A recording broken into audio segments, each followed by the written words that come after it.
Hello everyone, welcome back to your own YouTube channel FP Exam Prep. Here I am once again with another video from our series Most Expected 100 Plus Error for CU2 2024.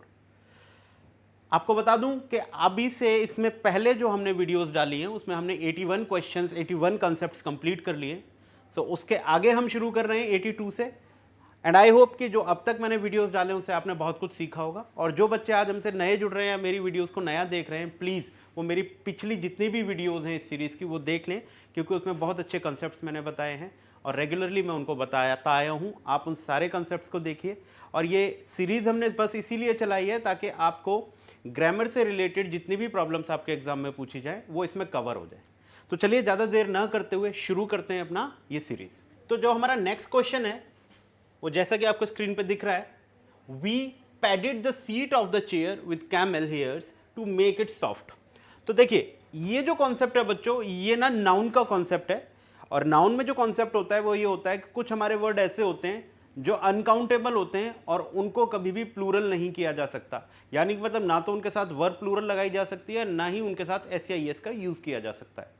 तो आपको ये समझ में आ रहा होगा कि ये जो हमारा वर्ड है हेयर्स, इसके साथ एस लगाना गलत होता है। ठीक है, अच्छा एक चीज मैं बता देता हूं, इसमें हेयर जो होता है अगर इन जनरल बोला जाए, इन जनरल, तब तो ये हमेशा क्या रहेगा बच्चों, सिंगुलर। लेकिन अगर इसको स्पेसिफिकली बोला जाए, स्पेसिफिकली, तो it can be plural also.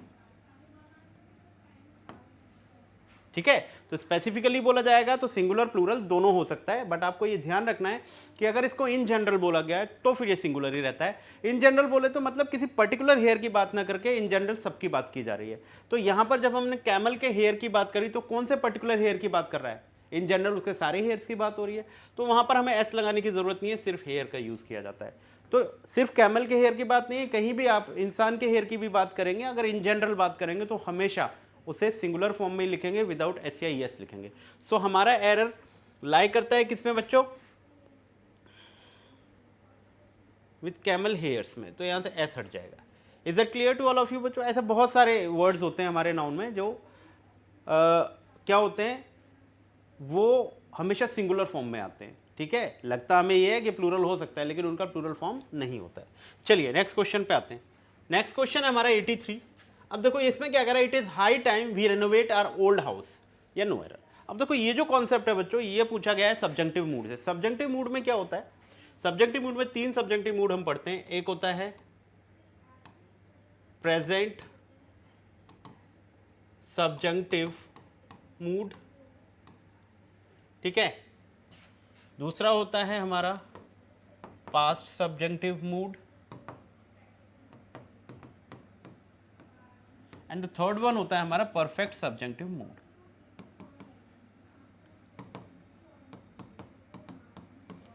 तो अब मैं आपको ये तीनों मूड तो नहीं पढ़ाने जा रहा हूं क्योंकि ये बहुत लेंथी टॉपिक है, लेकिन मैं ये बताने चाह रहा हूं ये जो क्वेश्चन उठाया गया वो पास्ट सब्जेक्टिव मूड से उठाया गया। तो पास्ट सब्जेक्टिव मूड जो यूज होता है वो बेसिकली क्या होता है, प्रेजेंट की इमेजिनेशंस के लिए हमें पास्ट सब्जेक्टिव मूड का यूज करना पड़ता है।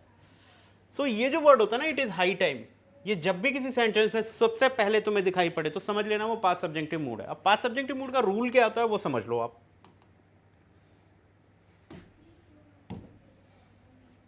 देखो पास्ट सब्जेक्टिव मूड का बेसिकली रूल क्या होता है कि सबसे पहले तो इसमें हमेशा वर्ब की सेकंड फॉर्म का यूज करोगे आप। जहां पर भी पास्ट सब्जेक्टिव मूड आ जाता है वहां हमेशा वर्ब की सेकंड फॉर्म यूज होती है। ठीक है, वर्ब की फर्स्ट फॉर्म का या वर्ब की थर्ड फॉर्म का इनका यूज नहीं होता, सिर्फ वर्ब की सेकंड फॉर्म का यूज होता है। लेकिन पता कैसे लगे कहां, तो पर्टिकुलर इस टॉपिक को मैं कवर कर रहा हूं, इसमें देख लेंगे। हमारे कुछ फ्रेजेस होते हैं, कुछ सेंटेंसेस होते हैं जिसमें से कि एक होता है इट इज टाइम, या दूसरा होता है इट इज अबाउट टाइम, तीसरा होता है इट इज हाई टाइम, या होता है इट इज अपॉर्चुनिटी, या इट इज हाई अपॉर्चुनिटी। ये कुछ हमारी क्या हैं, वर्ड्स हैं, लाइंस हैं, या कुछ सेंटेंस मान लें हम। अगर ये किसी भी सेंटेंस के शुरू में आ जाते हैं, किसी भी सेंटेंस के शुरू में आ जाते हैं, तो फिर ये अपने से आगे वाले सेंटेंस में ये हमेशा पास्ट सब्जेक्टिव मूड बनाते हैं। अब इसमें भी दो बातें हैं, इनके दो मीनिंग निकलते हैं। एक तो निकलता है इसका it is right time,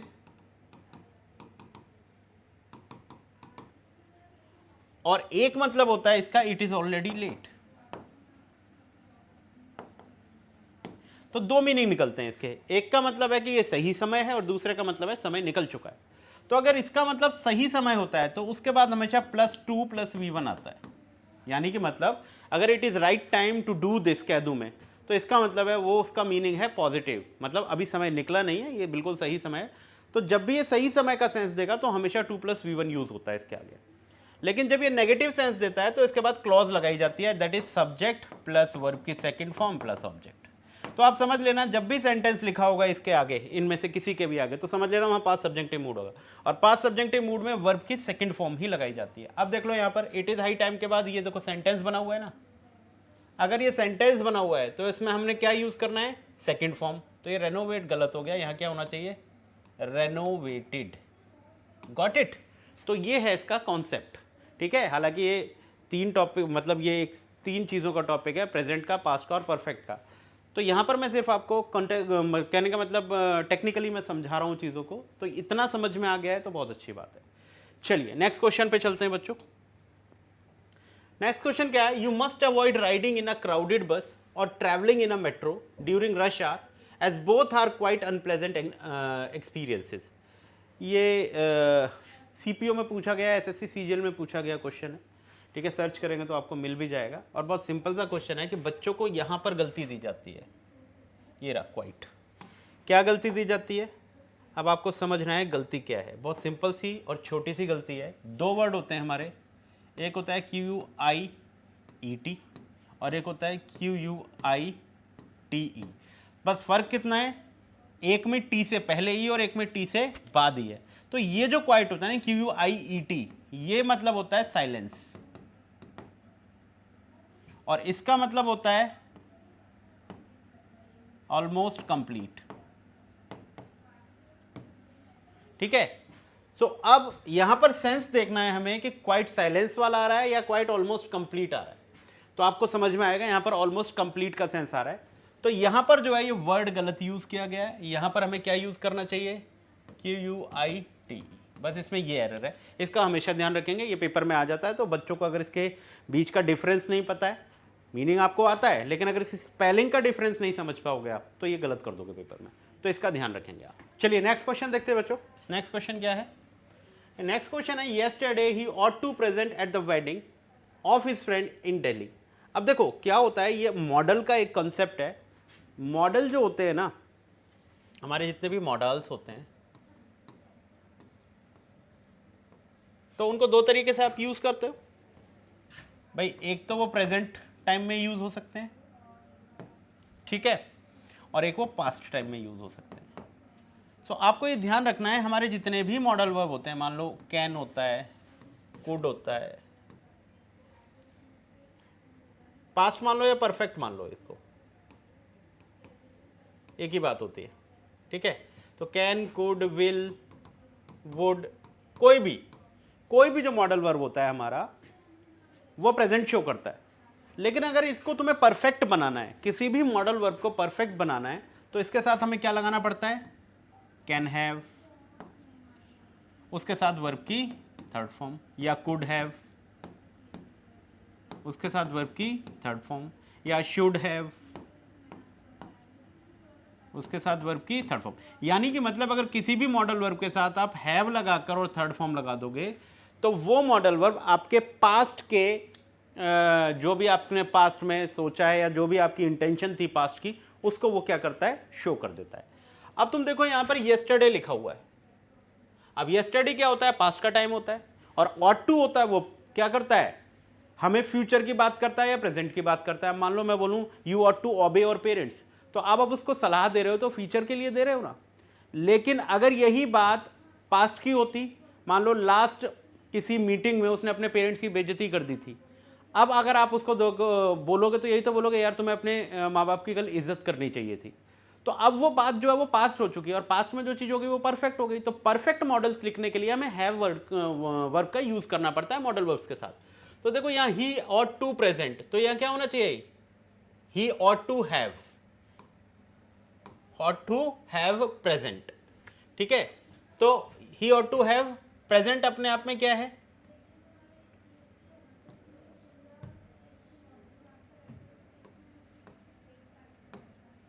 present at the wedding. ठीक है, तो आपको यह समझना है कि जब भी आपको मॉडल वर्ब्स में पास्ट की बात करनी हो, पास्ट की चीजों को बताना हो मॉडल वर्ब के थ्रू, तो वहां हैव लगाकर ही बताना पड़ता है। ठीक है, he ought to have presented, तो ये क्या हो जाएगा, हैव के साथ वर्ब की थर्ड फॉर्म हो जाएगी। तो आपको यह ध्यान रखना है कि अगर आप प्रेजेंट या फ्यूचर की बात कर रहे हैं तब तो मॉडल वर्ब के साथ वर्ब की बेस फॉर्म लगती है, लेकिन अगर मॉडल वर्ब के साथ आप किसी पास्ट के एक्शन को बताना चाहते हैं तो हमेशा वहां हैव के साथ वर्ब की थर्ड फॉर्म लगाकर यूज किया करो। तो ये अगला कॉन्सेप्ट था। चलिए नेक्स्ट देखिए, ही, जैसे मैं पिछले एग्जांपल का एक एग्जांपल दे देता हूं। मान लीजिए आपसे किसी ने बोला यू शुड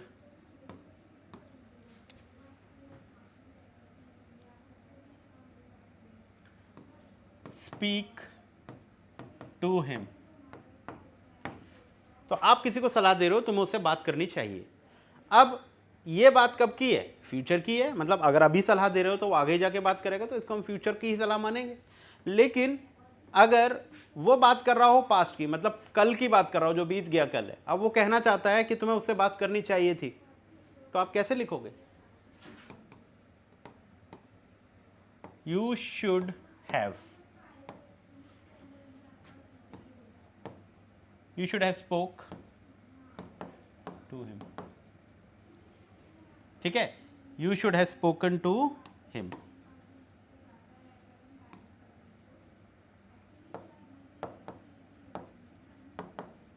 यही तो बोलोगे। तो मान लो इसमें नहीं भी दिया है, मान लो मैं लिख देता हूं yesterday, तो yesterday से हमें ये पता लगा ये पास्ट की बात है, तो हमें should के साथ have लगाकर वर्ब की थर्ड फॉर्म लगानी पड़ती है। तो ऐसे आप पास्ट का मॉडल वर्ब बताओगे। चलिए नेक्स्ट देखिए, he is a university professor but his 3 sons neither has any merit. ठीक है, अब देखो यहां पर भी समझने वाली बात है, ये हमारा प्रोनाउन का एक कॉन्सेप्ट है। ये जो नाइदर होता है ना, नाइदर ओनली फॉर 2, 2 ही लोगों के लिए नाइदर का यूज किया जाता है, ओनली फॉर 2। लेकिन अगर 2 से ज्यादा हो तो नन का यूज किया जाता है, फॉर मोर देन 2। ठीक है, अब आप देखो यहां पर उसने क्लियर बोला है but of his 3 sons. 3 sons का मतलब 2 से ज्यादा है, तो यहां नाइदर नहीं लिख सकते आप, आपको लिखना पड़ेगा नन। ठीक है, तो हो जाएगा नन हैज एनी मेरिट। अब कोई बच्चा ये कह रहा हो कि यहां हैज क्यों लगाया, तो नन के साथ आप सिंगुलर वर्ब का भी यूज कर सकते हो, प्लूरल वर्ब का भी यूज कर सकते हो, दोनों ही ठीक होती हैं। ठीक है, तो यहां पर ध्यान रखें, जब भी 2 से ज्यादा लोगों की बात होगी तो आपको हमेशा क्या यूज करना है, नन, और अगर 2 की बात हो रही है तो नाइदर। Got it. चलिए ये भी क्लियर हुआ। नेक्स्ट देख लेते हैं। नेक्स्ट है 2/3 of the books have been sold in the very first day in the very first year of its launch. अब देखो ये भी क्वेश्चन जो है ना, नाउन के ही टॉपिक को रखा जाता है और ये फ्रैक्शंस से पूछा जाता है क्वेश्चन। अब कहोगे सर मैथ्स कहाँ से पढ़ाने लगे आप? मैथ्स नहीं पढ़ा रहा हूँ, लेकिन जो हमारे फ्रैक्शंस होते हैं उनके अंदर जब इंग्लिश लैंग्वेज में उनको लिखा जाता है तो कैसे लिखा जाता है ये समझ लेते हैं हम। अब देखो यहाँ 2/3 है, अब मैं तुमसे बोलूँ 2/3 गलत होता है लिखना, 2/3 नहीं लिखोगे कभी भी, 2/3 का मतलब गलत, ये रॉन्ग होता है। इंग्लिश लैंग्वेज में, मैथमेटिक्स में आप बोलते रहो उससे कोई फर्क नहीं पड़ता, ठीक है, लेकिन अगर इंग्लिश लैंग्वेज में 2/3 लिखने लगे तो एब्सोल्युटली रॉन्ग है और ये एरर बन जाएगा। इसको सही तरीका लिखने का क्या है, 2/3, ठीक है, ये सही तरीका है। अब आप कहोगे सर आज तक तो हम 2/3 ही बोलते हैं, तो ये इट्स योर मिस्टेक कि आप आज तक इसे 2/3 बोलते आए, इसे हमेशा 2/3 बोलना। अब इसके पीछे का लॉजिक समझा देता हूं मैं तुम्हें। आपको बस इतना ध्यान रखना है, कॉन्सेप्ट ये कहता है कि अगर आपका न्यूमरेटर 1 है, 1 है, तो आपका डिनोमिनेटर हमेशा सिंगुलर रहना चाहिए। मान लो 1/10 बोल दिया मैंने, तो इसको आप ऐसे ही लिखो 1/10। मैंने बोला 1/3, तो आप इसको ऐसे ही बोलो 1/3, ठीक है। लेकिन जैसे ही आपका न्यूमरेटर 1 से ज्यादा जाएगा तो आपका डिनोमिनेटर प्लूरल हो जाता है बाय डिफॉल्ट। अब मान लो 2 लिखा, 2/4, तो आपको लिखना होगा 2/4। अब इसके पीछे का रीज़न क्या है समझ लो। भाई आप एक बात बताओ, मान लो मैंने एक सर्कल खींचा, ठीक है, अब उसके मैंने 3 पार्ट बना दिए। अब इसको अगर मैं 1/3 बोलता हूं तो 1/3 तो यही होगा, इसी को कहोगे 1/3। लेकिन अगर मैं इसे एक और सर्कल खींचूं और इसको 2/3 कर दूं तो 2/3 का शेड कितना होगा, ये होगा। अब आप एक बात सोचो, मान लो हम इसको एक पिज्ज़ा मान लेते हैं। अब आप एक पिज़्ज़े के जब 3 पीस करोगे तो उसमें से आपने कितना यूज़ किया, सिंगल ही यूज़ किया ना, तो फिर वो जो 1/3 है वो एक ही पीस की तो बात कर रहे हो। आप ये जो थर्ड लिख रहे हो, मान लो मैंने लिखा 1/3, तो थर्ड जो है ना, ये 3 हिस्से हुए, 1 2 3, तो ये जो थर्ड है वो है कितने, एक ही तो है, तो इसको थर्ड ही लिखोगे। लेकिन अगर मैंने लिखा 2/3 तो ये गलत हो गया ना। जब थर्ड कितने हैं, ये थर्ड एक नहीं है, ये 2 हैं। ये थर्ड कितने हैं, एक ये और एक ये, तो ये 2 हुए ना, तो 2 हुए तो थर्ड्स लिखना पड़ेगा कि नहीं लिखना पड़ेगा। आपने हिस्से कितने खाए, 2 ही तो खाए, तिहाई हिस्से 2 ही तो खाए। तो इसका मतलब है कि फ्रैक्शंस का अगर न्यूमरेटर एक से ज्यादा है तो वो फ्रैक्शंस के जो डिनोमिनेटर है वो हमेशा प्लूरल होना चाहिए। अगर आपका न्यूमरेटर 1 है तो फिर आपका डिनोमिनेटर जो है वो सिंगुलर ही रहेगा। Got it. तो गलती हमारी कहां पर है, थर्ड्स में। अब अगर ये थर्ड्स हो गया तो प्लूरल हो गया तो देखो यहां हैव लगा हुआ है, अगर यहां हैज लगा हो और यहां पर थर्ड्स लिखा होता तो गलती यहां होती, हमें यहां पर क्या लिखना पड़ता, हैज लिखना पड़ता। लेकिन अभी यहां पर लिखा हुआ है तो फिर हैव ठीक है यहां पर। आई थिंक ये बात आप लोगों को समझ में आ गई होगी। चलिए नेक्स्ट क्वेश्चन पर चलते हैं। नेक्स्ट है, so honestly she worked that she was promoted by her boss. अब देखो यहां पर ये जो कॉन्सेप्ट पूछा गया है, ये जो क्वेश्चन पूछा गया है वो इन्वर्जन से पूछा गया है। इन्वर्जन के क्वेश्चन मैंने पिछले वीडियोस में भी आपको समझाए हैं, तो जो बच्चे आज फर्स्ट टाइम देख रहे हैं उसको पिछले मेरे वीडियोस देख लेना, उसमें इन्वर्जन कई बार समझाया हुआ है। तो इन्वर्जन बस इतना ही ध्यान रखना है आपको कि सिंपल जो हमारा स्ट्रक्चर होता है उसमें सबसे पहले सब्जेक्ट, फिर उसमें क्या आता है हेल्पिंग वर्ब, फिर उसमें क्या आता है मेन वर्ब और उसका ऑब्जेक्ट आ जाता है। लेकिन जब स्ट्रक्चर इन्वर्स होता है कुछ वर्ड्स की वजह से, किसी भी सेंटेंस में कुछ ऐसे वर्ड्स होते हैं जो शुरू में आ जाते हैं, उसकी वजह से हमें सेंटेंस को स्ट्रेस कर कर बोलना होता है। तो स्ट्रेस करने के लिए हेल्पिंग वर्ब पहले आ जाती है और सब्जेक्ट बाद में चला जाता है। मान लो यहाँ पर वो वर्ड है जिससे आपको इन्वर्जन फॉलो करना है, तो हेल्पिंग वर्ब आप पहले लिखोगे, फिर उसका सब्जेक्ट आएगा, फिर उसकी मेन वर्ब लिख के उसका ऑब्जेक्ट लिखोगे। तो इन्वर्जन स्ट्रक्चर में हेल्पिंग वर्ब जस्ट उस वर्ड के बाद आ जाती है। ये इन्वर्जनल स्ट्रक्चर होता है, ठीक है। तो अब हमें क्या देखना है कि ये जब सो वर्ड होता है ना बच्चों, सो, ये जब भी सेंटेंस के शुरू में आ जाएगा तो इसके बाद सेंटेंस में क्या होगा, इन्वर्जन फॉलो होगा। अब सो ऑनेस्टली के बाद उसने क्या लिखा है, सब्जेक्ट लिखा हुआ है, लेकिन अब इसमें क्या करना है, हमें हेल्पिंग वर्ब निकालनी।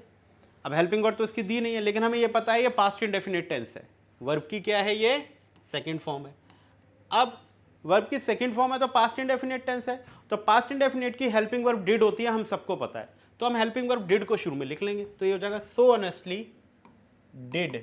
अब जब डिड लिख लिया तो ये वर्ब की फर्स्ट फॉर्म में आना चाहिए, तो ये हो जाएगा वर्क। तो ये सेंटेंस ऐसे ठीक होगा, so honestly did she work that she was promoted by her boss. So आप ये बात नोट डाउन कर लें कि सो वर्ड जब भी सेंटेंस में शुरू में आएगा तो सेंटेंस की अगर हेल्पिंग वर्ब नहीं है तो टेंस पकड़ लो। देखो इंग्लिश के अंदर 2 ही टेंस ऐसे होते हैं जिन्हें मेन वर्ब के थ्रू भी बनाया जाता है, एक प्रेजेंट इंडेफिनिट और एक पास्ट इंडेफिनिट। बाकी जितने भी टेंस है सब में हेल्पिंग वर्ब आती है, तो वहां तो प्रॉब्लम आने वाली नहीं है। प्रॉब्लम कहाँ है आपको, प्रेजेंट इंडेफिनिट में और पास्ट इंडेफिनिट में। तो प्रेजेंट इंडेफिनिट में क्या करना है आपको, डू डज का यूज करना है, और पास्ट इंडेफिनिट डिड का यूज करना है, बस इतना ही ध्यान रखना, बाकी सब में तो आता है। तो देखो यहां पर क्या गलती हुई हमारी, इन्वर्जन फॉलो करना है, ठीक है। चलिए नेक्स्ट क्वेश्चन पे आते हैं बच्चों। नेक्स्ट क्वेश्चन क्या है हमारा, Shivangi never has and never will allow her brother to join army. अब देखो ये क्वेश्चन क्या है, ये बहुत अच्छा क्वेश्चन है, पेपर में कई बार पूछा भी गया और ये पेपर से ही पूछा गया क्वेश्चन है। ध्यान क्या रखना है आपने कि देखो 2 सेंटेंस को एंड कंजंक्शन जोड़ रहा है, ठीक है, लेकिन एक सेंटेंस ये है और एक सेंटेंस ये रहा। अब आप ध्यान से देखो क्या दोनों सेंटेंस के टेंसेस सेम है क्या, कैसे। अब देखो शिवांगी नेवर हैज, अब ये जो हैज है ये तो हेल्पिंग वर्ब है ना, अब इस हेल्पिंग वर्ब की मेन वर्ब क्या है, अलाउ, और यहां पर भी नेवर के बाद ये विल क्या है, हेल्पिंग वर्ब, और इसका भी मेन वर्ब क्या है, अलाउ। तो अब हम ये देख रहे हैं कि एंड से जोड़े गए दोनों सेंटेंसेस क्या कर रहे हैं तो एक ही बात, तो एक ही व्यक्ति की कर रहे हैं, लेकिन प्रॉब्लम ये है कि दोनों का टेंसेस अलग है।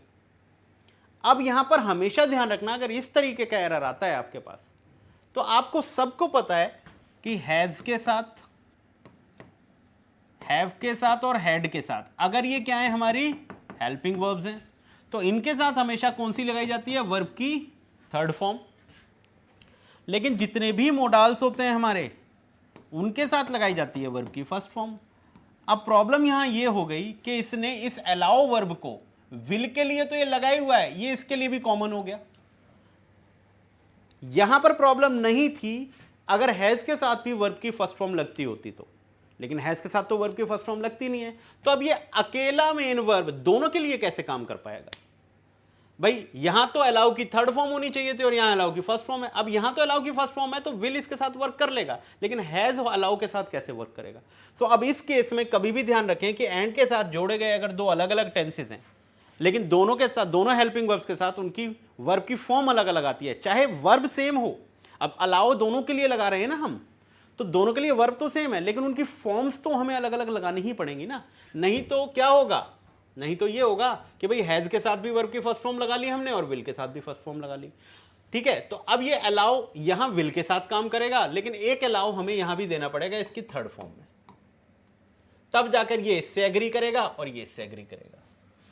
ठीक है, तो ये हो जाएगा Shivangi never has allowed and never will allow her brother to join army. अब इसमें क्या ध्यान रखना है कि अगर हमारे पास दोनों हेल्पिंग वर्ब ऐसी होती कि दोनों के साथ ही क्या होता, वर्ब की फर्स्ट फॉर्म आ सकती होती, तो फिर क्या करते आप, तो फिर लगा लेते एक ही बार। जैसे मैं इसको लिखूं, he can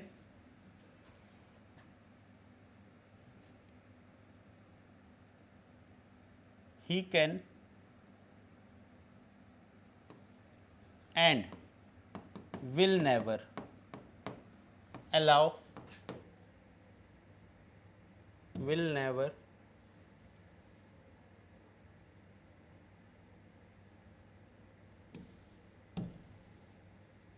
he can and will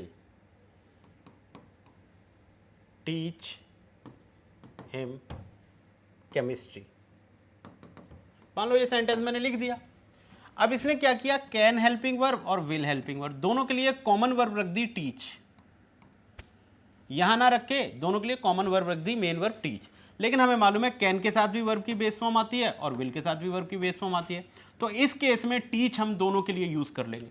लेकिन अगर कैन के साथ अलग फॉर्म आ रही होती, विल के साथ अलग आती, तो फिर कैसे करते, फिर यहाँ पर अलग अलग लिखते। तो वही बात यहाँ ध्यान रखनी है, हैज के साथ थर्ड फॉर्म लगा ली और उसके साथ वो लगा ली। बात समझ में आ गई आप लोगों को? आई थिंक ये बात क्लियर हो गई होगी, तो इस बात का हमेशा ध्यान रखें। चलिए नेक्स्ट क्वेश्चन देखते हैं बच्चों। नेक्स्ट क्वेश्चन है नन बट बॉयज, इसमें द लगा लेते हैं हम लोग, none but the boys are responsible for this act. चलिए अब ये क्वेश्चन देख लेते हैं। इस क्वेश्चन को हमेशा ध्यान रखें कि ये सब्जेक्ट वर्ब एग्रीमेंट का क्वेश्चन है। नन के साथ जब भी बट आता है तो हमारा जो सब्जेक्ट होता है वो नन होता है हमेशा। क्यों? बट यहां पर एज अ प्रीपोजिशन काम करता है। तो ये जो हो गया ना बॉयज, ये सेंटेंस के लिए हमारे लिए ऑब्जेक्ट हो गए। तो हम बॉयज की बात नहीं कर रहे, नन की बात कर रहे हैं। तो नन क्या हो गया, लगा किसके लिए, बॉयज के लिए। ठीक है, तो नन बट बॉयज, तो यहां पर बॉयज को हम सब्जेक्ट नहीं मानेंगे। नन बट जब भी आता है, आप इस बात को ध्यान रख लें, नन बट जब भी आता है तो उसके बाद जो भी नाउन लगा हो ये हमारा सब्जेक्ट नहीं होता है। हमारा सब्जेक्ट क्या माना जाता है, नन माना जाता है। तो अब सब्जेक्ट जब नन हो और वो किसके लिए लगा है, प्लूरल फॉर्म के लिए लगा है, प्लूरल लोगों के लिए है, तो इसको हमें प्लूरल ही मानना पड़ता है। तो यहां पर क्या हो गया, none but the boys are. अब आप ये समझ के मत इसको मान लेना कि ये बॉयज के अकॉर्डिंग लगा ये बॉयज के, ये बॉयज को ही रिप्रेजेंट कर रहा है। तो ध्यान ये रखें कि अगर यहां पर नन बट द बॉयज लिखा है तो बात नन की ही हो रही है, तो हमने आर लगा लिया। ठीक है, लेकिन अगर मैं ये लिखता नन बट द बॉय, तो अब ये जो द बॉय है ये इसको रिप्रेजेंट कर रहा है, लेकिन बात नन के ही अकॉर्डिंग करेंगे, तो यहां पर हम क्या लगाते हैं, इज लगाते हैं। सो आपको ये ध्यान रखना है कि नन बट के आगे जो भी चीज लगी है वो प्लूरल है तो नन प्लूरल हो जाएगा, वो सिंगुलर है तो नन सिंगुलर हो जाएगा। आपको बस इतना ध्यान रखना है, ठीक है। तो नन बट के अकॉर्डिंग आप इसको अकॉर्डिंग देख लो, तो नन के अकॉर्डिंग ये आर, ठीक है। तो इसमें क्या हो जाएगा, हमारा नो एरर हो जाएगा बच्चों। इसमें क्या है, नो एरर। एरर कब बनता, इज होता जब, ठीक है। तो आपको ये ध्यान रखना, नन बेसिकली जो वर्ड होता है ना, उसमें सिंगुलर वर्ब का भी यूज किया जा सकता है, उसमें प्लूरल वर्ब का भी यूज किया जाता है, बट ध्यान हमें इतना रखना होता है कि नन लगा किसके लिए है। अगर नन प्लूरल के लिए लगा है तो प्लूरल वर्ब लगाओ, नन सिंगुलर के लिए लगा है तो सिंगुलर वर्ब लगाओ, बस इतनी बात ध्यान रखें। चलिए नेक्स्ट क्वेश्चन देखते हैं बच्चों। नेक्स्ट क्वेश्चन क्या है, lack of required vitamin and minerals lead against several complications in the human body. अब देखो ये बहुत सिंपल सा क्वेश्चन है, इसका आंसर शायद आपको भी पता लग गया होगा। ये जो वर्ड लीड होता है, लीड, ये क्या होता है, डेस्टिनेशन की एक लीड। जब आप किसी को लीड करते हो तो लीड करते हो तो किसी तरफ लीड कर रहे हो ना, आप उसको एक डेस्टिनेशन की तरफ लीड करके ले जा रहे हो ना उसको। तो लीड के बाद हमेशा टू लगाया जाता है और डेस्टिनेशन की प्रपोजिशन जो होती है वो टू होती है। तो यहां अगेंस्ट ना लगा के हमें क्या लगाना चाहिए, to, lead to several complications in the human body, ठीक है। तो लीड के साथ हमेशा टू लगाया करो। तो एरर हमारा किसमें है, सी पार्ट में, ठीक है। ओके तो ये थे हमारे नेक्स्ट 10 क्वेश्चंस। तो चलिए आज का सेशन बच्चों यहीं ख़त्म करते हैं। आई होप कि आपको एक कुछ नए कॉन्सेप्ट्स भी मिले होंगे, समझ में भी आया होगा आपको, अच्छा भी लगा होगा आपको। तो अगर मैं हर बार वही कहता हूँ, अच्छा लगे तो सब्सक्राइब कीजिए, क्योंकि सब्सक्राइब करोगे तभी ये वीडियो मिलेंगे आपको। और हर बार की तरह नॉलेज बांटने से ही बढ़ती है, तो इसको शेयर भी करें। चलिए आज का सेशन यहीं ख़त्म करते हैं। Thank you so much for watching.